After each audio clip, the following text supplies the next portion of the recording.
여러분 안녕하세요. 믿음직한 원불대, 믿고 보는 원불대의 원영입니다.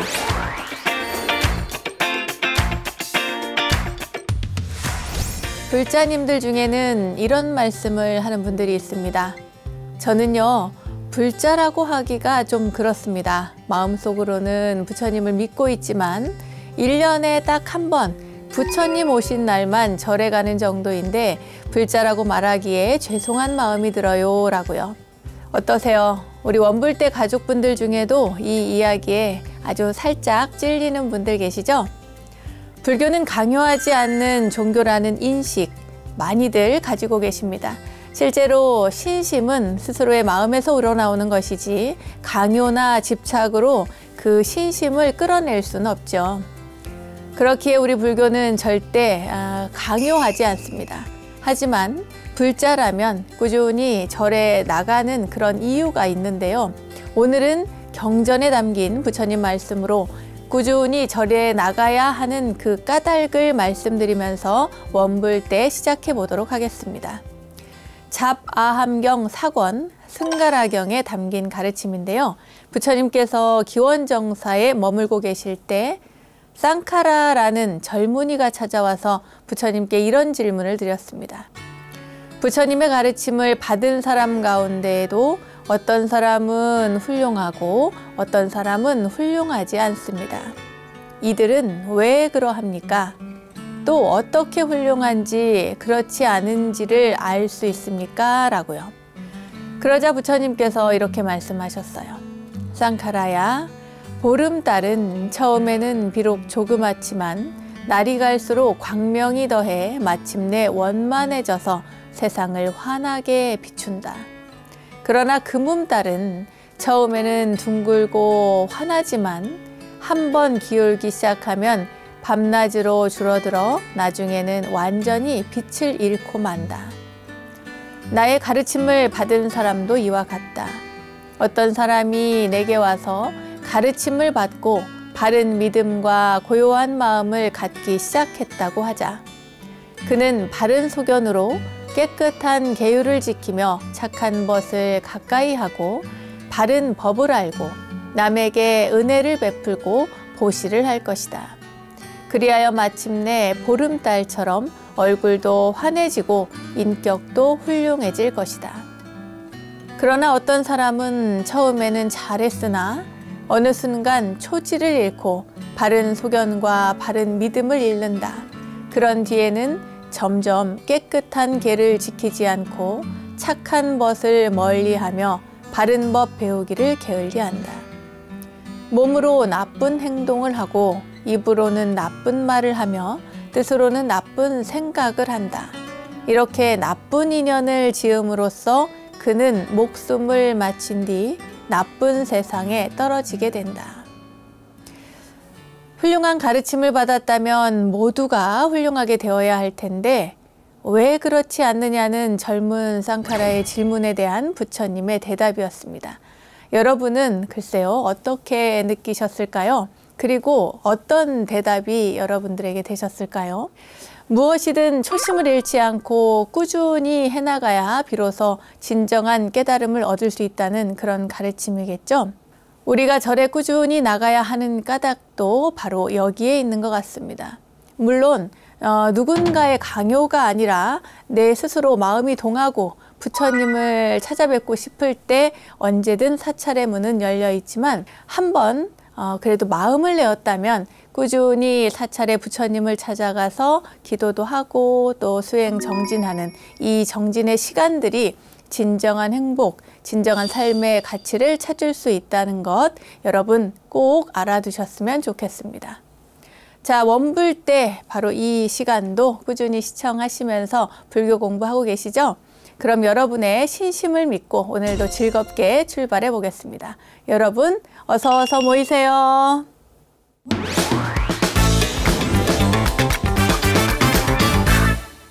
원영 스님의 불교 내백과 실전편 첫 순서는 알고 보면 약이 되는 수많은 불교 이야기들과 불교 지식을 내 안에 원불대 지식 플레이 순서입니다.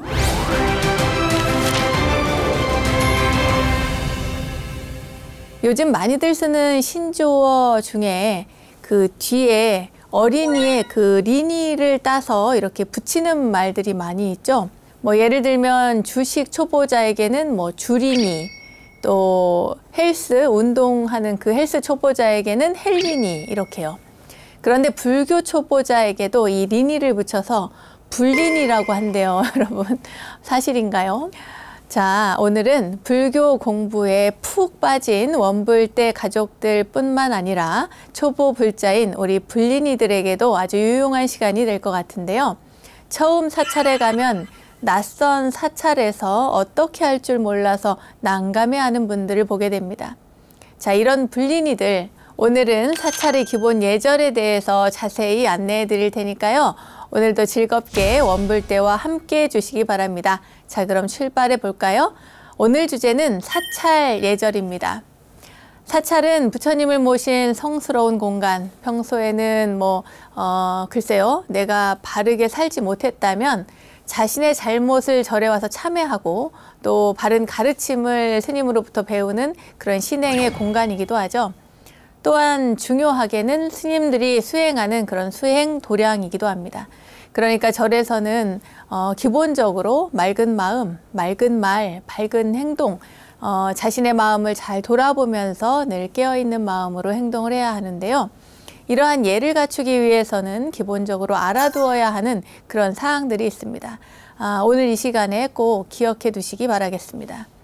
자, 그럼 먼저 절에 갈 때, 물론 자기에게 어떤 안 좋은 일이 있다거나 아니면 또 너무 좋은 일이 있다거나 그래서 절에 가고 싶다 이런 마음이 들었어요. 또는 아는 스님의 법회에 한번 참석해 보고 싶다. 그 법문을 들어보고 싶다.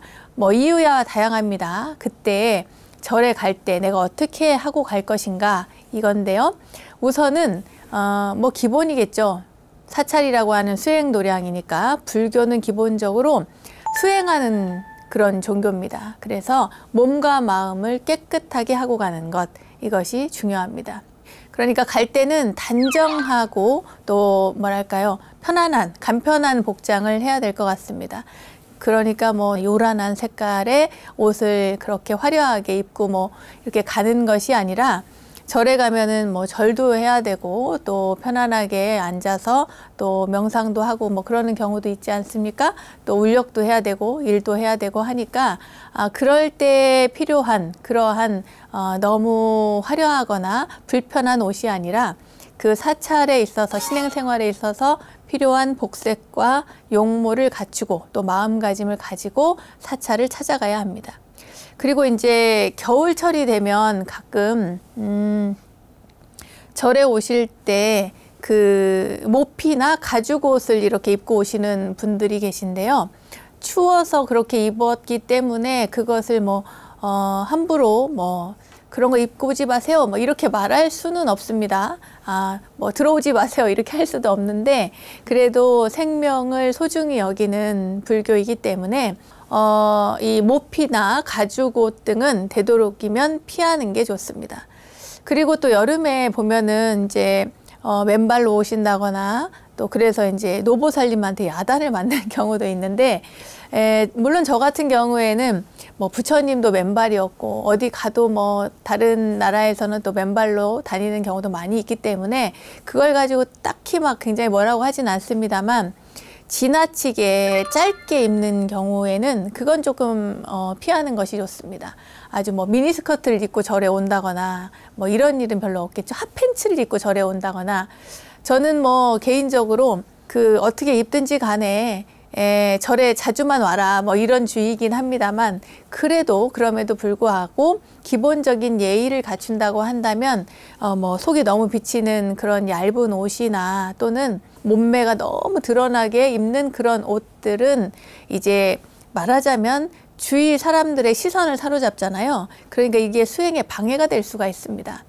그러니까 그렇게 자신도 수행함에 있어서 편안하고 남이 보기에도 편안한 그러한 복장을 하고 절에 가시는 게 좋겠죠.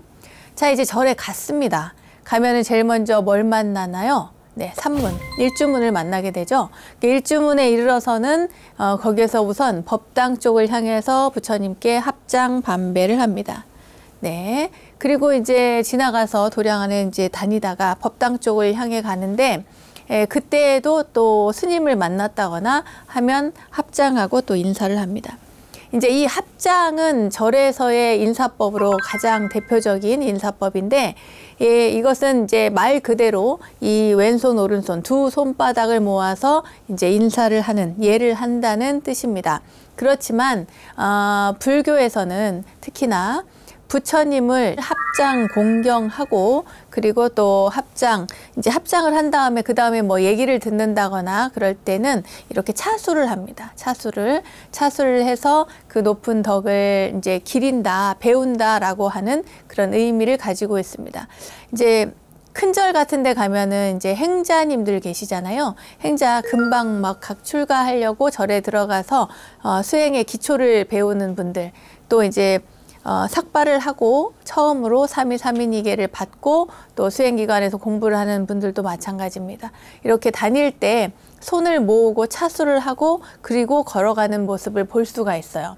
네, 이렇게 이제 이 차수라고 하는데요. 두 손을 자연스럽게 마주 잡는 이런 손 모양을 합니다. 네, 예를 들면 이제 합장을 또 합장 인사를 하고 나서 어른 스님의 이야기를 들을 때, 보통 이야기를 들을 때도 이렇게 합장한 다음에 차수를 하고 있고요.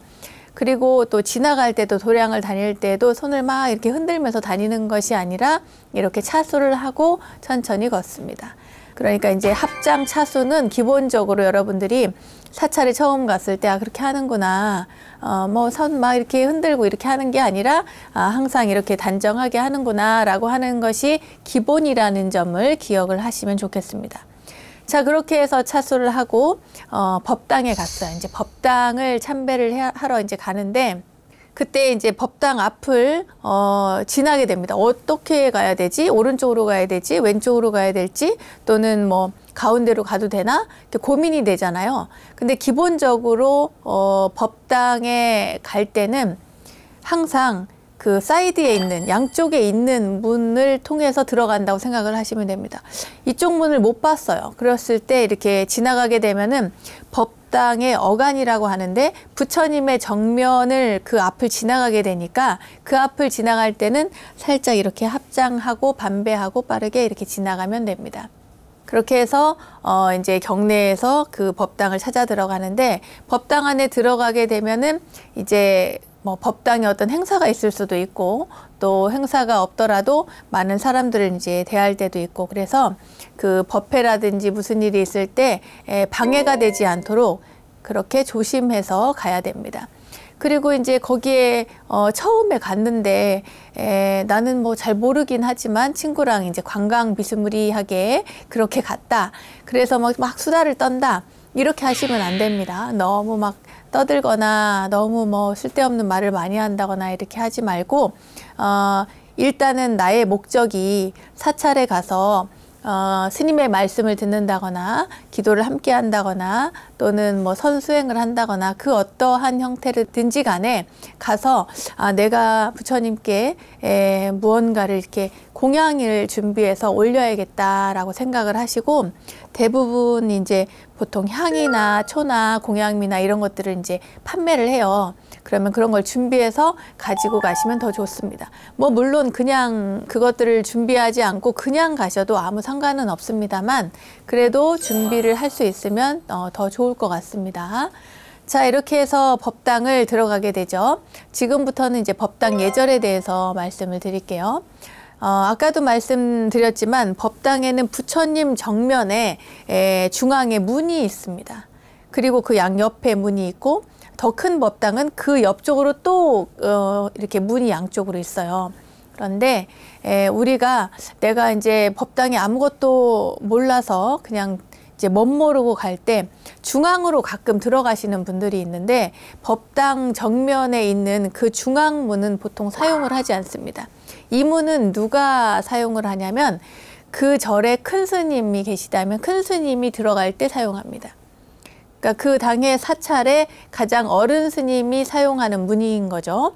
그렇다고 해서 이제 예를 들어서 저 같은 경우에도 저희 사찰이 워낙 조그만하고 작은 사찰인데 가운데 어간문이 있습니다만 그 어간문을 사용하지 않습니다. 거의 다 옆으로 이렇게 들어가서 양옆에 이 간문이라고 하는데요. 간문을 통해서 들어갑니다.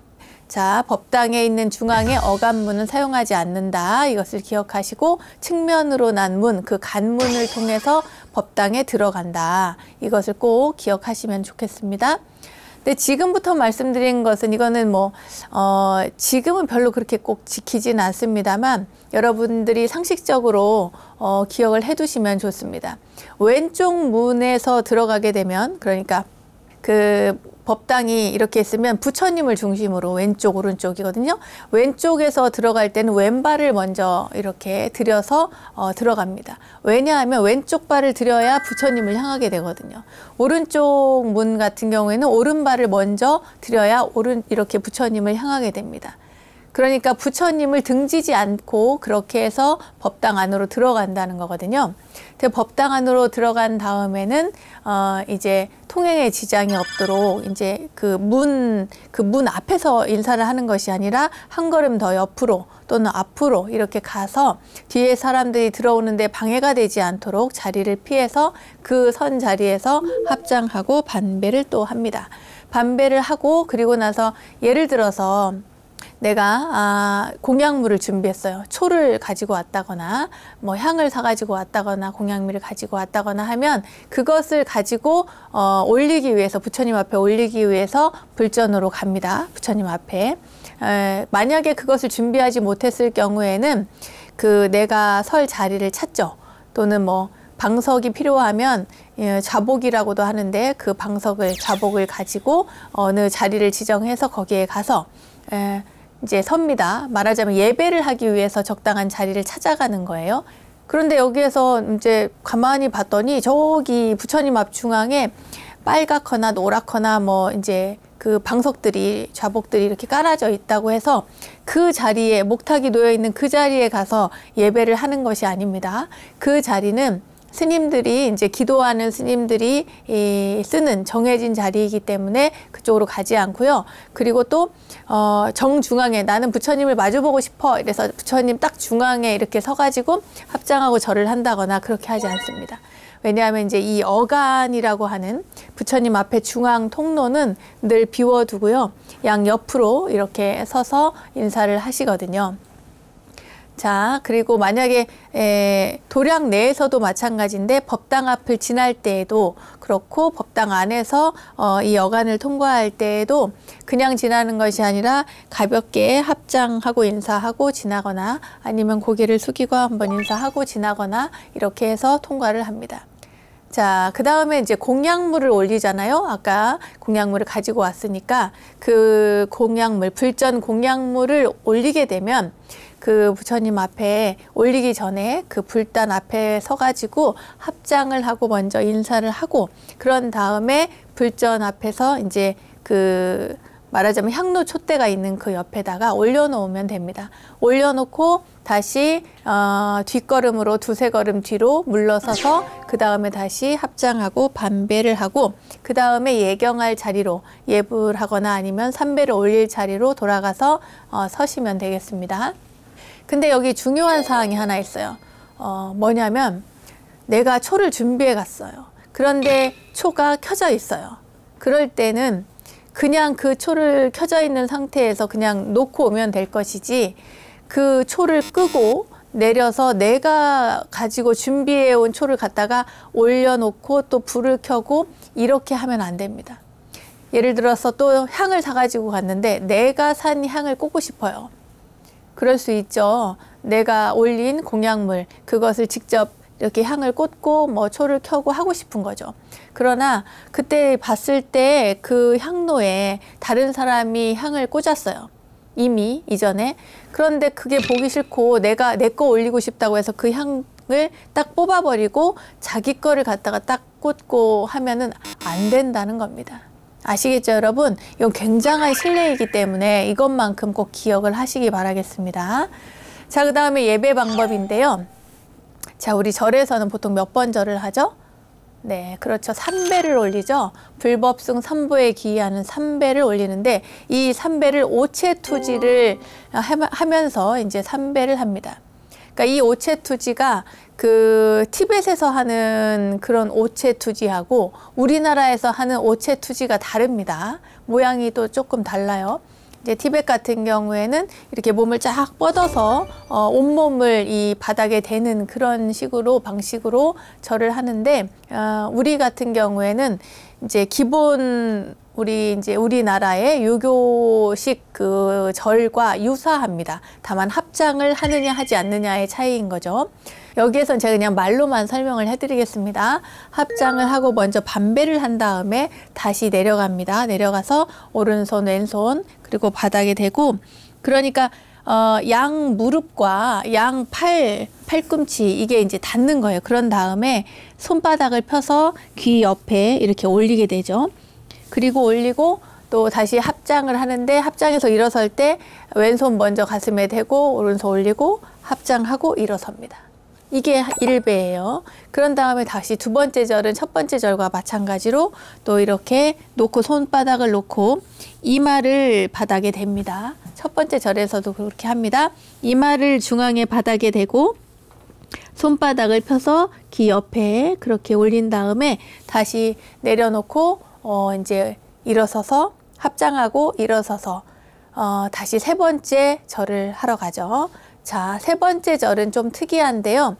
세 번째 절에서는 먼저 오른손, 왼손, 이마, 그러니까 양쪽 무릎을 다 댔죠. 그런 다음에 이제 손바닥을 펴서 귀 옆에 대고 그런 다음에 이마는 땅에 댔는데 이마를 듭니다. 이번에는 이마를 살짝 들고 손바닥을 다시 이 이마 앞에서 얼굴 앞에서 합장을 한번 합니다.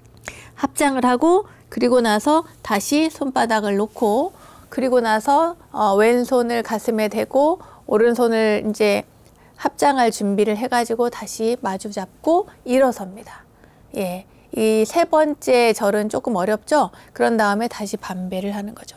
그러니까 3배를 하는 데 있어서 앞뒤는 반배를 하고요. 세 번째 절은 고두배라고 해서 이제 머리를 땅에 대고 그 다음에 합장을 해서 거기에서 이제 손을 다시 한번 모은 다음에 그리고 일어섭니다.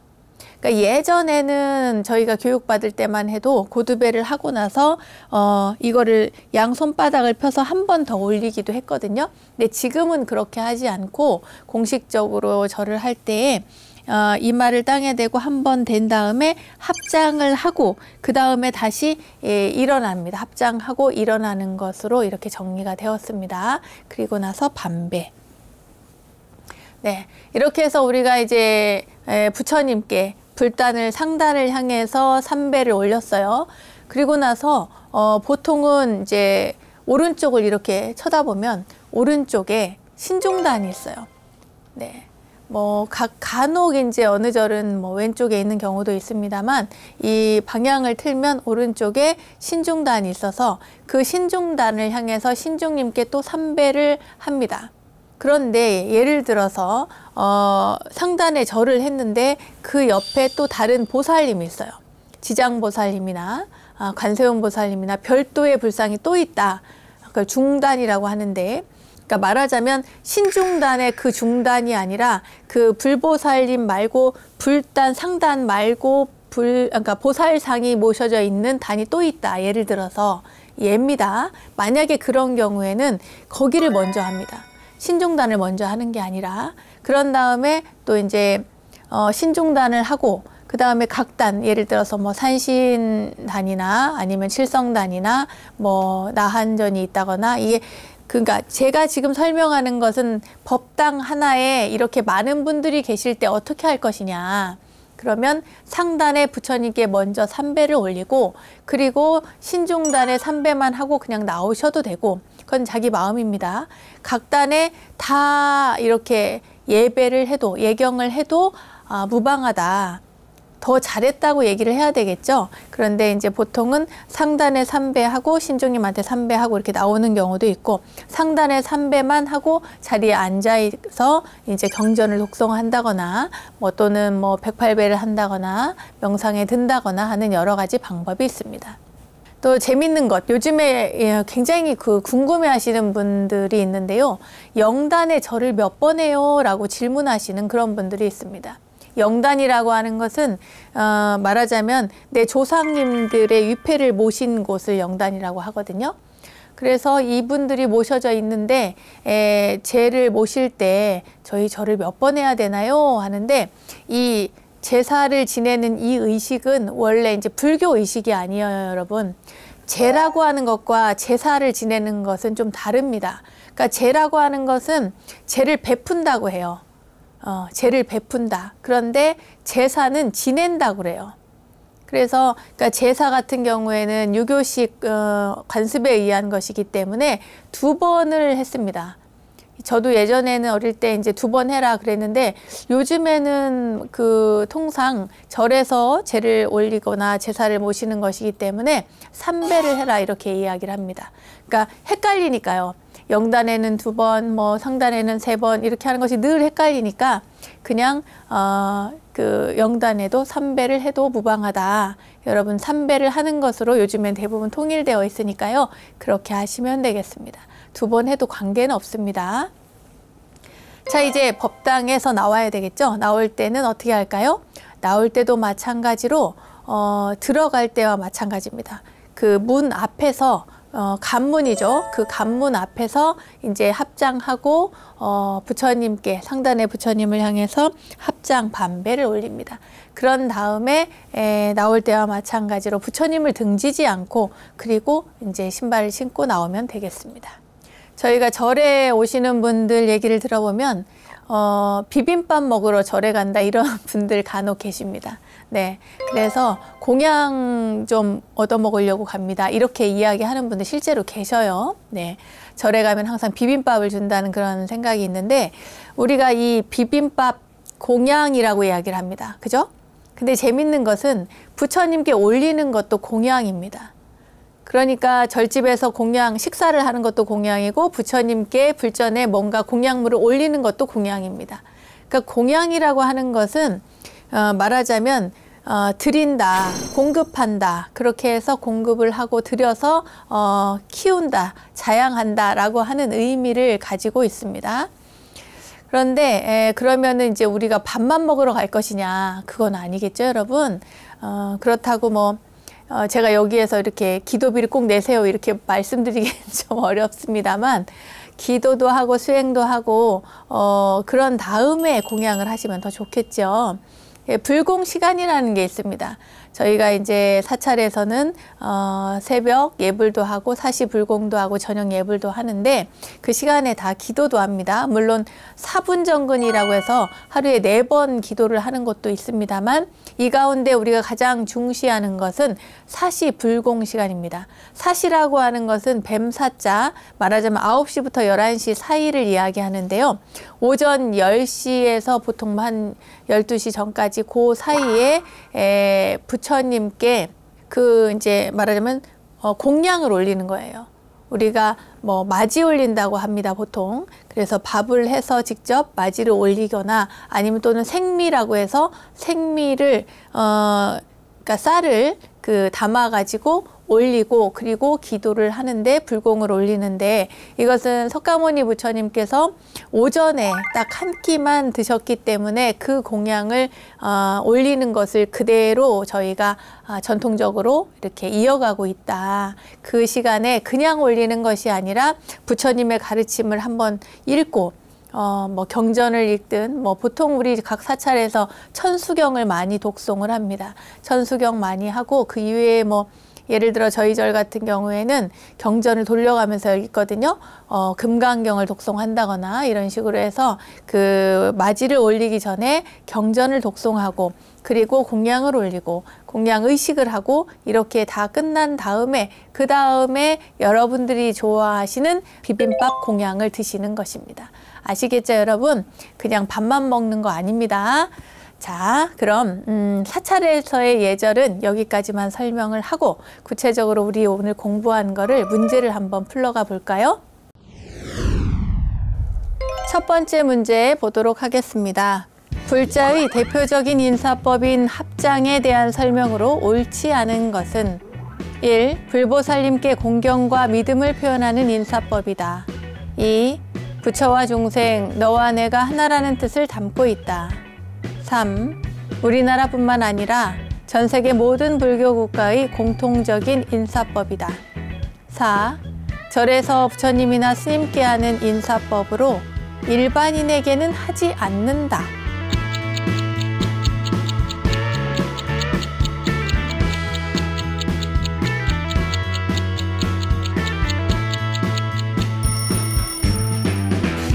자, 뭘까요? 쉽죠? 정답은 4번입니다. 절에서 부처님이나 스님께 하는 인사법으로 일반인에게는 하지 않는다라고 되어 있는데 할까요, 말까요? 하죠. 네, 일반인들끼리도 합니다. 특히 이 합장이 굉장히 중요한 역할을 하던 때가 있었죠. 언제입니까? 네, 코로나 시국. 그 전 세계가 팬데믹 일 때 그때에 이 합장하고 인사하는 게 굉장히 좋은 인사법이구나 하는 걸 느꼈습니다. 보통 만나면은 전에는 이렇게 악수를 했잖아요. 사실 이 악수라는 것은 내 손에 당신을 해칠 무기가 없다라고 하는 의미로 이렇게 악수를 한다고 했는데 언제부턴가 그 코로나 때문에 그때 사람들이 서로 이렇게 주먹을 쥐고 주먹끼리 부딪히는 인사법을 하더라고요. 그래서 저는 그 인사법이 굉장히 거칠게 느껴진달까요? 그런 느낌이었습니다. 합장을 하면 참 좋을 텐데 서로 마음을 모으고 당신과 내가 둘이 아니다. 이런 의미를 가지고 또 마음이 하나로 모여지는 것, 부처와 중생이 하나다라고 하는 여러 가지 갖가지 의미를 담고 있는 이 좋은 뜻을 가진 합장을 많은 사람들이 활용하면 좋겠다 그런 생각이 들었습니다. 이것은 불교만의 인사법이 아니라 누구에게라도 할 수 있는 그런 인사법인 것이죠. 그러니까 절에서 부처님이나 스님께 하는 인사법이기도 하지만 일반인에게도 할 수 있는 그런 인사법인 것입니다. 자, 다음 문제 볼게요. 사찰을 참배할 때 예절로 잘못된 것은 1. 일주문이나 천왕문, 해탈문을 지날 때는 법당을 향해 반배를 한다. 2. 법당에 오르기 전 탑이 있는 경우에는 예를 올린다. 3. 탑을 돌며 기도할 때는 왼쪽 어깨가 탑을 향하도록 하고 돈다. 4. 역대 조사 스님의 부도를 지날 때는 반배를 한다. 네, 이 문제 좀 어려울까요? 예, 여러분 잘 풀어보십시오.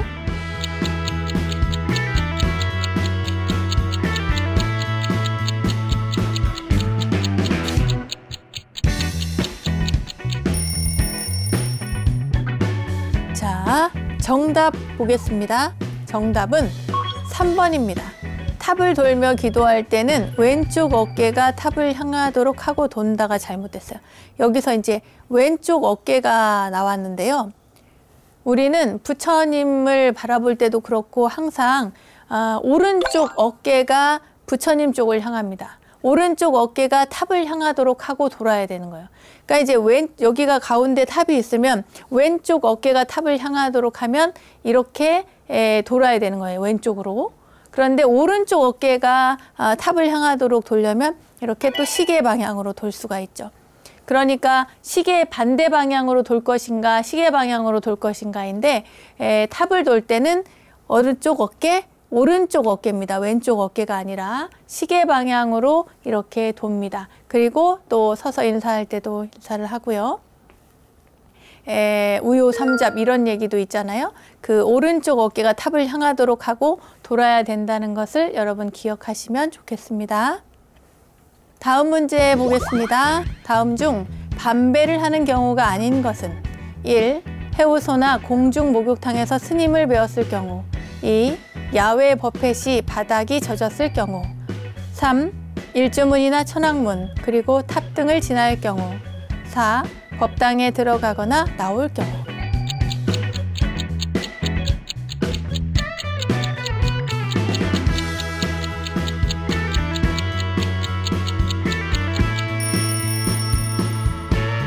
정답은 1번 해우소나 공중 목욕탕에서 스님을 뵀을 경우요. 아니 화장실에서 볼일 보고 나왔는데 막 인사하고 절하고 이러면 굉장히 민망합니다. 네, 여러분. 그리고 대중 목욕탕에서도 또 알아보고 인사하고 그러시면 굉장히 난처해요. 알아보든 알아보지 않든 해우소나 대중 목욕탕에서 스님을 만났으면 그냥 뭐 모른 척해도 아무 상관없습니다. 아무도 뭐라고 하지 않습니다. 그리고 예의에서 어긋나는 것도 아니고요. 그런데 조금 그냥 말기는 좀 그렇다 그러면 살짝 고개만 숙이고 이렇게 가면 됩니다. 거기서 합장하고 막 인사하고 아는 척하고 이러면 안 돼요, 여러분. 그렇게 하지 말기를 바라겠습니다. 네, 다음 문제 보도록 하겠습니다. 다음은 법당 예절에 대한 설명 중 틀린 것은 1. 법당을 출입할 때는 중앙에 있는 어간문을 이용해서는 안 된다. 2. 법당 안에서 예배할 때는 상단, 신중단, 영단의 차례로 한다. 3. 불단에 초와 향이 켜져 있으면 자신의 공약물은 불전에 올려놓고 삼배만 올린다. 4. 법당을 나올 때는 촛불은 켜둔 채로 나온다.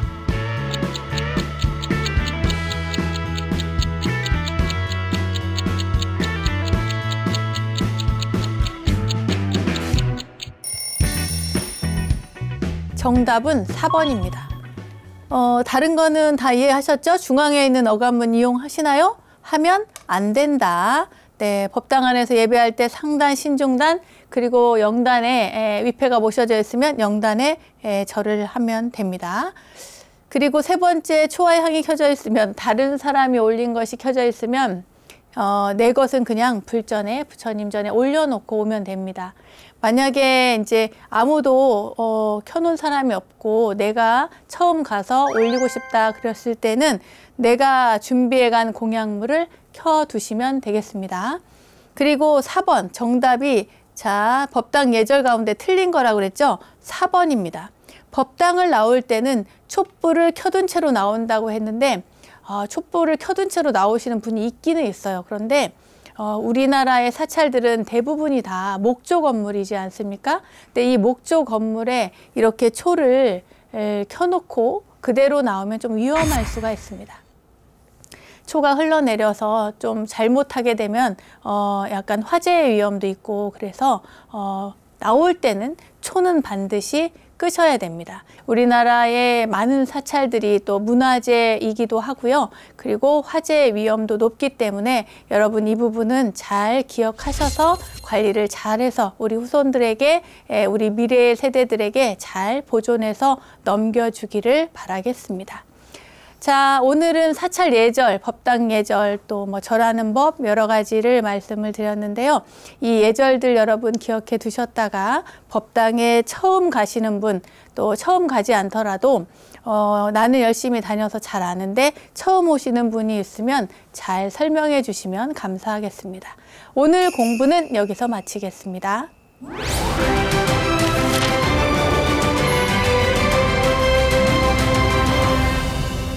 우리들 인생길에 마주한 이야기 하나로 삶을 향기롭게 만들어가는 시간, 마음훈련의 시간, 불문입니다. 부처님께서는 사람마다 가지고 있는 성품에 맞는 그 다양한 비유를 통해서 참 진리를 깨닫게 하셨죠. 그리고 이러한 비유를 통해서 교훈적 우화들을 모은 경전 가운데 배교경이라고 하는 경전이 있습니다. 가끔 아이들은 순수한 행동이나 말을 통해서 이렇게 머리를 한 대 딱 맞은 듯한 그런 큰 깨달음을 얻을 때가 있는데요. 배교경의 이야기를 보거나 듣다 보면 뭔가 댕 하고 이렇게 경종이 울리는 것 같은 그런 경험을 할 때가 있습니다. 너무나 지혜로워서 말이죠. 자, 그럼 오늘은 어떤 이야기가 우리에게 참 깨달음을 줄지 배교경에 담긴 소금만 먹는 사람에 대한 이야기를 전해드리겠습니다. 옛날에 어떤 남자가 있었습니다. 그 사람이 그 마을에서 벌리는 어떤 큰 장자의 집에 초대를 받게 되는데요. 이 사람이 가서 음식을 먹어보니까 너무 맛있는 거예요. 그래가지고 물어봅니다. 도대체 이 음식은 왜 이렇게 맛이 있는 거냐고 물어보죠. 근데 처음에는 잘 안 알려주는 거예요. 그래가지고 뭔가 특별한 어떤 비밀스러운 뭔가가 있겠구나 그래요. 근데 그 다음에 또 음식이 이렇게 계속 나오는데 나오는 음식마다 다 너무너무 맛있는 겁니다. 그래서 이 남자가 그 집 주인에게 묻죠. 그랬더니 장자가 하는 이야기가 자기가 어느 나라에 가서 소금이라는 걸 구해왔다는 거예요. 그래서 그 소금이라는 것을 이 음식에 조금만 가미를 하면 음식이 훨씬 더 맛이 있다는 거예요. 그러니까 이 남자가 드디어 그 소금의 맛을 처음 알게 된 거죠. 그래서 그는 이제 이 소금이라는 것을 음식에 넣었을 때 이 음식이 훨씬 맛있어졌다는 그 사실을 알고 너무나 기쁨을 느낀 거죠. 그 소금의 짭짤한 맛이 그 사람을 너무나 만족스럽게 만들었고 또 그 사람은 그 소금의 매력에 이제 점점 빠져들기 시작을 했습니다. 그래서 이제 처음에는 자기도 집에 와서 음식을 할 거 아니에요? 근데 그 음식을 더 맛있게 하기 위해서 그 사람이 알려준 것처럼 조금만 넣으라고 하면서 그 사람이 소금을 좀 줬거든요. 그 소금을 조금 넣었어요. 그러니까 너무 맛있는 거예요. 보통 때 자기가 그렇게 해서 먹었을 때 음식보다 훨씬 더 음식이 맛있는 거예요. 그러니까 이제 욕심이 더 생긴 거죠. 어떤 욕심이 생겼냐면 음식을 더 맛있게 먹고 싶은 욕심이 생긴 겁니다. 그래가지고 처음에는 적당량을 넣었는데 시간이 지날수록 점점 더 많은 소금을 사용하게 된 거예요. 그런데 이제 이 남자가 음식에 소금을 넣지 않으면 아무런 맛도 느낄 수 없을 그런 지경이 된 거예요. 그래서 소금을 조금만 더 넣어볼까? 더 맛있게 먹고 싶어서 조금만 더 넣어서 먹어볼까? 이제 이렇게 한 거죠. 다 맛있는 음식을 먹고 싶은 그런 욕망 때문에 소금을 점점 많이 넣게 됩니다. 근데 여러분 생각을 해보세요. 소금이라는 게 적당히 먹어야 맛있지 음식에 넣었을 때 소금의 양이 좀 많아졌다. 그러면은 그 음식이 어떻게 됩니까? 너무나 짜고 또 뭐랄까요? 이제 옛날 어른들 표현으로 정말 이 혀가 저려지는 것처럼 너무나 강렬한 그런 맛을 내거든요. 그러니까 결국에는 그 음식 자체의 그 맛을 잃어버리게 된 겁니다. 그래서 이 사람은 이제는 소금 없이는 음식을 먹을 수 없는 지경에 이르렀는데 거기에 그치지 않고 점점 더 그 맛을 추구하다가 이제는 소금만 먹기 시작을 한 거예요. 소금을 계속 먹으면 먹을수록 더 맛있어져야 되는데 또 더 좋아져야 되는데 이 사람은 소금에만 몰두하다 보니 집착을 하다 보니까 그 소금을 계속 먹는 동안에 몸이 쇠약해지기 시작한 거예요. 건강을 해치게 된 거죠. 그러니까 소금을 많이 먹으면 결국에는 이제 탈수 현상까지 생기고 소화기관도 손상이 되고 뭐 자기가 원했던 그 맛있는 음식이라는 것은 더 이상 먹을 수 없게 되는 그런 지경에 이르게 됩니다. 자, 이런 상태에서도 그 사람은 그 소금의 그 강렬한 맛에 집착을 해서 멈추지를 못했어요. 결국에는 그 사람의 몸은 점점 병들고 더 이상 소금조차도 먹을 수 없는 그런 몸 상태가 된 거죠. 나중에는 아주 심각한 그런 건강 문제로 인해서 목숨을 잃게 됐습니다. 여러분, 이 스토리를 어떻게 생각하세요? 가만히 보면 우리는 원하는 것을 얻으면 굉장히 행복합니다. 실제로, 그죠? 내가 이걸 갖고 싶어 하면 가졌을 때 굉장히 행복하고 또 맛있는 음식을 먹었을 때 그것도 행복하고 그런데 사람과의 관계도 그렇죠. 내가 좋아하는 사람이 옆에 있으면 굉장히 좋은데 그 사람에 대한 집착이 더 강해지면 더 점점 더 소유하려는 소유욕이 생기고 음식도 마찬가지고 모든 것들이 다 그렇습니다. 집착도, 욕망도, 또 물질도 마찬가지죠. 재물도 계속 축적하고 싶고. 그러니까 작은 정도에서 만족을 하는 그런 것이 아니라 욕망이 시간이 지나면 지날수록 점점 더 커지고 자신이 원하는 것을 충족시키고자 하는 것이 너무나 지나치다 보니까 결국 스스로를 파괴하는 그런 결과를 초래합니다. 인간관계도 집착이 너무 심하면 그 관계를 또 뭐랄까요? 더 멀어지게 만드는 그런 결과를 초래하고, 그리고 욕심을 너무 부리다 보면은 그 욕심 때문에 뭐랄까요? 자신을 스스로 파괴하는 지경, 자신의 윤리가 파괴되는 그런 지경에 이르기도 합니다. 여러분, 이 소금의 비유를 통해서 우리는 스스로 얼마나 절제해야 되는가, 또 그리고 부처님이 말씀하신 그 중도의 바른 가르침, 그리고 적절하게 살아가는 것, 그리고 적당하게 소유하고자 하는 것, 이 모든 것들을 우리는 배울 수가 있습니다. 소금을 적당히 먹는 것은 우리에게 이로움을 주지만 지나치게 먹으면 자신의 건강을 해치듯이 우리 인간의 삶에서도 욕망을 적절하게 조절하고 그리고 중도의 길을 걷는 것이 중요하겠죠. 그러니까 여러분, 잘 제어하고 자신을 잘 보살피고 자신의 욕망을 제어하고 잘 보살필 줄 아는 것이, 그것이 내가 잘 살아가는 길입니다. 자, 그럼 여러분에게 다시 한번 묻겠습니다. 여러분은 지금 자신의 삶을 잘 제어하면서 살고 계신가요?